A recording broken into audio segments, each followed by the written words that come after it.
Book 1, Part 2, Chapter 8. The last of the infantry hurriedly crossed the bridge, squeezing together as they approached it as if passing through a funnel. At last the baggage wagons had all crossed, the crush was less, and the last battalion came on to the bridge. Only Denisov's squadron of hussars remained on the farther side of the bridge, facing the enemy, who could be seen from the hill on the opposite bank, but was not yet visible from the bridge. For the horizon, as seen from the valley through which the river flowed, was formed by the rising ground only half a mile away. At the foot of the hill lay wasteland over which a few groups of our Cossack scouts were moving. Suddenly on the road at the top of the high ground, artillery and troops in blue uniform were seen. These were the French. A group of Cossack scouts retired down the hill at a trot. All the officers and men of Denisov's squadron, though they tried to talk of other things and to look in other directions, thought only of what was there on the hilltop, and kept constantly looking at the patches appearing on the skyline, which they knew to be the enemy's troops. The weather had cleared again since noon, and the sun was descending brightly upon the Danube and the dark hills around it. It was calm, and at intervals the bugle calls and the shouts of the enemy could be heard from the hill. There was no one now between the squadron and the enemy except a few scattered skirmishers. An empty space of some 700 yards was all that separated them. The enemy ceased firing, and that stern, threatening, inaccessible and intangible line which separates two hostile armies was all the more clearly felt. One step beyond that boundary line, which resembles the line dividing the living from the dead, lies uncertainty, suffering and death. And what is there? Who is there? There, beyond that field, that tree, that roof lit up by the sun. No one knows, but one wants to know. You fear and yet long to cross that line, and know that sooner or later it must be crossed, and you will have to find out what is there, just as you will inevitably have to learn what lies the other side of death. But you are strong, healthy, cheerful and excited, and are surrounded by others such excitedly animated and healthy men. So thinks, or at any rate feels, anyone who comes in sight of the enemy, and that feeling gives a particular glamour and glad keenness of impression to everything that takes place at such moments. On the high ground where the enemy was, the smoke of a cannon rose, and a ball flew whistling over the heads of the hussar squadron. The officers who had been standing together rode off to their places. The hussars began carefully aligning their horses. Silence fell on the whole squadron. All were looking at the enemy in front and at the squadron commander, awaiting the word of command. A second and a third cannonball flew past. Evidently they were firing at the hussars, but the balls with rapid rhythmic whistle flew over the heads of the horsemen and fell somewhere beyond them. The hussars did not look round, but at the sound of each shot, as at the word of command, the whole squadron with its rows of faces so alike, yet so different, holding its breath while the ball flew past, rose in the stirrups and sank back again. The soldiers, without turning their heads, glanced at one another, curious to see their comrade's impression. Every face, from Denisov's to that of the bugler, showed one common expression of conflict, irritation and excitement around chin and mouth. The quartermaster frowned, looking at the soldiers as if threatening to punish them. Cadet Mironov ducked every time a ball flew past. Rostov, on the left flank, mounted on his rook, a handsome horse despite its game leg, had the happy air of a schoolboy called up before a large audience for an examination in which he feels sure he will distinguish himself. He was glancing at everyone with a clear, bright expression, as if asking them to notice how calmly he sat under fire. But despite himself, on his face too, that same indication of something new and stern showed round the mouth. "Who's that curtsying there? Cadet Mironov? That's not right. Look at me!" cried Denisov, who, unable to keep still on one spot, kept turning his horse in front of the squadron. The black, hairy, snub-nosed face of Vaska Denisov, and his whole short, sturdy figure with the sinewy, hairy hand and stumpy fingers in which he held the hilt of his naked sabre, looked just as it usually did, especially towards evening when he had emptied his second bottle. He was only redder than usual, with his shaggy head thrown back like birds when they drink, pressing his spurs mercilessly into the sides of his good horse Bedouin, and sitting as though falling backwards in the saddle, he galloped to the other flank of the squadron and shouted in a hoarse voice to the men to look to their pistols. He rode up to Kirsten. The staff captain on his broad-backed steady mare came at a walk to meet him. His face with its long moustache was serious as always, only his eyes were brighter than usual. "Well, what about it?" said he to Denisov. "It won't come to a fight. You'll see. We shall retire. The devil only knows what they're up to," muttered Denisov. "Ah, Rostov!" he cried, noticing the cadet's bright face. "You've got it at last." And he smiled approvingly, evidently pleased with the cadet. Rostov felt perfectly happy. Just then the commander appeared on the bridge. Denisov galloped up to him. Your Excellency, let us attack them. I'll drive them off. Attack indeed, said the colonel in a bored voice, puckering up his face as if driving off a troublesome fly. And why are you stopping here? Don't you see the skirmishers are retreating? Lead the squadron back. The squadron crossed the bridge and drew out of range of fire without having lost a single man. The second squadron that had been in the front line followed them across, and the last Cossacks quitted the farther side of the river. The two Pavlograd squadrons, having crossed the bridge, retired up the hill one after the other. The colonel, Karl Bogdanich Schubert, came up to Denisov's squadron and rode at a foot pace not far from Rostov, without taking any notice of him, although they were now meeting for the first time since their encounter concerning Telyanin. Rostov, feeling that he was at the front and in the power of a man towards whom he now admitted that he had been to blame, did not lift his eyes from the colonel's athletic back, his nape covered with light hair, and his red neck. It seemed to Rostov that Bogdanich was only pretending not to notice him, and that his whole aim now was to test the cadet's courage, so he drew himself up and looked around him merrily. Then it seemed to him that Bogdanich rode so near in order to show him his courage. Next he thought that his enemy would send the squadron on a desperate attack just to punish him, Rostov. Then he imagined how, after the attack, Bogdanich would come up to him as he lay wounded and would magnanimously extend the hand of reconciliation. The high-shouldered figure of Zherkov, familiar to the Pavlograds as he had but recently left their regiment, rode up to the colonel. After his dismissal from the headquarters, Zherkov had not remained in the regiment, saying he was not such a fool as to slave at the front when he could get more rewards by doing nothing on the staff, and had succeeded in attaching himself as an orderly officer to Prince Bagration. He now came to his former chief with an order from the commander of the rear guard. "Colonel," he said, addressing Rostov's enemy with an air of gloomy gravity and glancing round at his comrades, "there is an order to stop and fire the bridge." "An order to who?" asked the colonel morosely. "I don't myself know to who," replied the cornet in a serious tone, "but the prince told me to go and tell the colonel that the hussars must return quickly and fire the bridge." Zherkov was followed by an officer of the suite, who rode up to the colonel of hussars with the same order. After him the stout Nesvitsky came galloping up on a Cossack horse that could scarcely carry his weight. "How's this, colonel?" he shouted as he approached.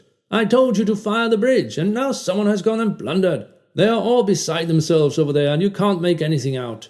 The colonel deliberately stopped the regiment and turned to Nesvitsky. "You spoke to me of inflammable material," said he, "but you said nothing about firing it." "But, my dear sir," said Nesvitsky as he drew up, taking off his cap and smoothing his hair wet with perspiration with his plump hand. "Wasn't I telling you to fire the bridge when inflammable material had been put in position?" "I am not your dear sir, Mr. Staff Officer, and you did not tell me to burn the bridge. I know the service, and it is my habit order strictly to obey. You said the bridge would be burned, but who would burn it? I could not know by the Holy Spirit." "Ah, that's always the way," said Nesvitsky with a wave of the hand. "How did you get here?" said he, turning to Zherkov. "On the same business, but you are damp. Let me wring you out." "You were saying, Mr. Staff Officer?" continued the colonel in an offended tone. "Colonel," interrupted the officer of the suite, "you must be quick, or the enemy will bring up his guns to use grape shot." The colonel looked silently at the officer of the suite, at the stout staff officer, and at Zherkov, and he frowned. "I will the bridge fire," he said in a solemn tone, as if to announce that in spite of all the unpleasantness he had to endure, he would still do the right thing. Striking his horse with his long muscular legs as if it were to blame for everything, the colonel moved forward and ordered the second squadron, that in which Rostov was serving under Denisov, to return to the bridge. "There, it's just as I thought," said Rostov to himself. "He wishes to test me." His heart contracted and the blood rushed to his face. "Let him see whether I am a coward," he thought. Again on all the bright faces of the squadron the serious expression appeared that they had worn when under fire. Rostov watched his enemy, the colonel, closely to find in his face confirmation of his own conjecture. But the colonel did not once glance at Rostov, and looked as he always did when at the front, solemn and stern. Then came the word of command. "Look sharp! Look sharp!" several voices repeated around him. Their sabres catching in the bridles and their spurs jingling, the hussars hastily dismounted, not knowing what they were to do. The men were crossing themselves. Rostov no longer looked at the colonel, he had no time. He was afraid of falling behind the hussars, so much afraid that his heart stood still. His hand trembled as he gave his horse into an orderly's charge, and he felt the blood rush to his heart with a thud. Denisov rode past him, leaning back and shouting something. Rostov saw nothing but the hussars running all around him, their spurs catching and their sabres clattering. "Stretchers!" shouted someone behind him. Rostov did not think what this call for stretchers meant. He ran on, trying only to be ahead of the others. But just at the bridge, not looking at the ground, he came on some sticky, trodden mud, stumbled and fell on his hands. The others outstripped him. "At both sides, Captain!" He heard the voice of the colonel, who, having ridden ahead, had pulled up his horse near the bridge with a triumphant, cheerful face. Rostov, wiping his muddy hands on his breeches, looked at his enemy and was about to run on, thinking that the farther he went to the front, the better. But Bogdanich, without looking at or recognizing Rostov, shouted to him. "Who's that running on the middle of the bridge? To the right! Come back, cadet!" he cried angrily, and turning to Denisov, who, showing off his courage, had ridden on to the planks of the bridge. "Why run risks, Captain? You should dismount," he said. "Oh, every bullet has its billet," answered Vaska Denisov, turning in his saddle. Meanwhile, Nesvitsky, Zherkov, and the officer of the suite were standing together out of range of the shots, watching. Now the small group of men with yellow shakos, dark green jackets braided with cord, and blue riding breeches, who were swarming near the bridge, and then what was approaching in the distance from the opposite side, the blue uniforms in groups with horses, easily recognizable as artillery. Will they burn the bridge or not? Who'll get there first? Will they get there and fire the bridge, or will the French get within grape-shot range and wipe them out? These were the questions each man of the troops on high ground above the bridge involuntarily asked himself with a sinking heart, watching the bridge and the hussars in the bright evening light and the blue tunics advancing from the other side with their bayonets and guns. "Ah, the hussars will get it hot," said Nesvitsky. "They are within grape-shot range now." "He shouldn't have taken so many men," said the officer of the suite. "True enough," answered Nesvitsky. "Two smart fellows could have done the job just as well." "Ah, Your Excellency," put in Zherkov, his eyes fixed on the hussars, but still with that naive air that made it impossible to know whether he was speaking in jest or in earnest. "Your Excellency, how you look at things! Send 2 men, and who then would give us the Vladimir medal and ribbon? But now, even if they do get peppered, the squadron may be recommended for honors, and he may get a ribbon. Our Bogdanich knows how things are done." "There now," said the officer of the suite. "That's grape shot." He pointed to the French guns, the limbers of which were being detached and hurriedly removed. On the French side, amid the groups with cannon, a cloud of smoke appeared, then a second and a third almost simultaneously, and at the moment when the first report was heard, a fourth was seen. Then 2 reports, one after another, and a third. "Oh, oh!" groaned Nesvitsky as if in fierce pain, seizing the officer of the suite by the arm. "Look! A man has fallen! Fallen! Fallen! 2, I think. If I were Tsar, I would never go to war," said Nesvitsky, turning away. The French guns were hastily reloaded. The infantry in their blue uniforms advanced towards the bridge at a run. Smoke appeared again, but at irregular intervals, and grape shot cracked and rattled onto the bridge. But this time Nesvitsky could not see what was happening there, as a dense cloud of smoke arose from it. The hussars had succeeded in setting it on fire, and the French batteries were now firing at them. No longer to hinder them, but because the guns were trained and there was someone to fire at. The French had time to fire 3 rounds of grape shot before the hussars got back to their horses. 2 were misdirected and the shot went too high, but the last round fell in the midst of a group of hussars and knocked 3 of them over. Rostov, absorbed by his relations with Bogdanich, had paused on the bridge, not knowing what to do. There was no one to hew down, as he had always imagined battles to himself. Nor could he help to fire the bridge, because he had not brought any burning straw with him like the other soldiers. He stood looking about him, when suddenly he heard a rattle on the bridge, as if nuts were being spilt, and the hussar nearest to him fell against the rails with a groan. Rostov ran up to him with the others. Again someone shouted, "Stretchers!" 4 men seized the hussar and began lifting him. "Oh, for Christ's sake, let me alone!" cried the wounded man, but still he was lifted and laid on the stretcher. Nikolai Rostov turned away, and, as if searching for something, gazed into the distance, at the waters of the Danube, at the sky, and at the sun. How beautiful the sky looked! How blue, how calm, and how deep!